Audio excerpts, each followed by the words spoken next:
我们都知道抽脂就是移除一些我们身上不想要的一些脂肪，可是有些地方不管你怎么做抽脂，它的效果就是达不到。最主要的原因就是因为下面除了脂肪之外，还有您的肌肉，这时候就可以借由肉毒达到一些瘦身的效果。一心一意造就您的美丽。大家好，我是子宇医师，今天来跟大家讨论的是大范围肉毒的应用。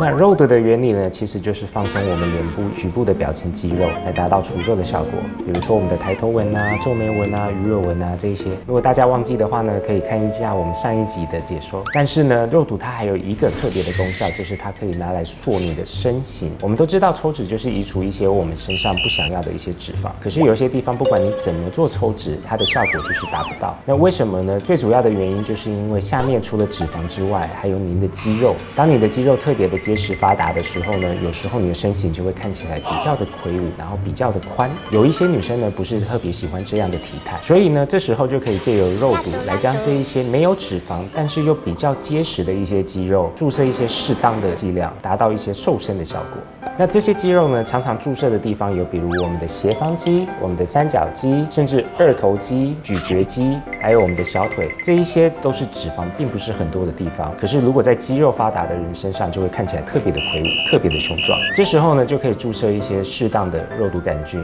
来达到这个塑身、肌肉放松，然后看起来也比较缩小的一个效果。那这一些肌肉群呢，通常会比我们脸部的表情肌还要大，所以注射的剂量相对的也会比较大量一点。所以大部分的客人通常第一个疑问就是，当我们注射了这么多量的肉毒杆菌之后，会不会对于活动会有影响？其实答案是会的因为当你如果注射的量真是太多的话，那你这里的肌肉就没有办法做收缩的动作。有时候一般的行动可能就会造成不便，所以要非常谨慎的评估每一个客人的体态还有所需要的量，来帮你调配一个适当的剂型。如果你注射的剂量是适当的话，那并不会影响你平常日常生活的活动。那在施打这一些肌肉群的时候呢，一开始打的时候会有一些酸酸的感觉，就在打在脸上的一样。通常这个肌肉放松的效果呢，大部分会在1个礼拜到2个礼拜这个时间慢慢的出现。那第二个我们常见的问题呢，通常就是说，医师，我平常有在健身的习惯，那如果我打了这个肉毒之后，会不会让我的这一些动作啊，或者是我的肌耐力变得更不好？其实多多少少还是会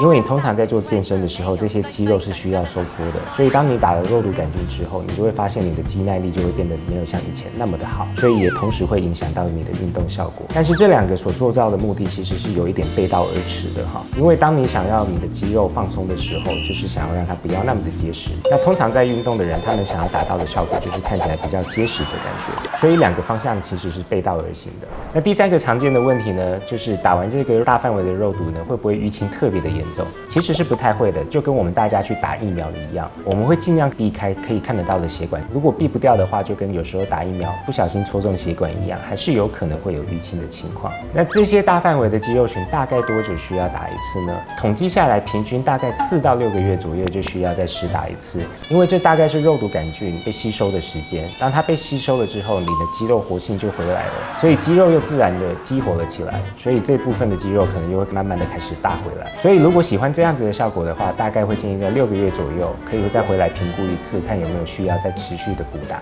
那这些大范围的肌肉呢，大概需要打多少的肉毒杆菌呢？通常每一个人施打的剂量不一样，主要还是采决于你的体型跟体态。那不过基本上，如果是这些比较大的肌肉的话，可能起跳大概都是从50U 到100U 左右不等。所以您需要的剂量呢，主要还是由医师的判断来决定，看您需要多少的剂量来达到你想要的效果。那或许有些人打完这些大范围的肉毒杆菌之后，发现它的效果不是那么的好，那这时候可能就要考虑，有可能是因为下面的骨骼或者是脂肪所造成的，并不是因为肌肉的关系。所以这时候还是要请医师谨慎的评估。那不知道大家最想注射的地方在哪里呢？是 A 我们的斜方肌， B 我们的三角肌， C 我们的二头肌， D 我们的咀嚼肌，或者是 E 我们的小腿呢？也欢迎大家在下面留言给我们参考哦。那如果大家喜欢今天的影片呢，欢迎记得订阅、按赞、开启小铃铛哦。我是子宇医师，我们下次见，拜拜。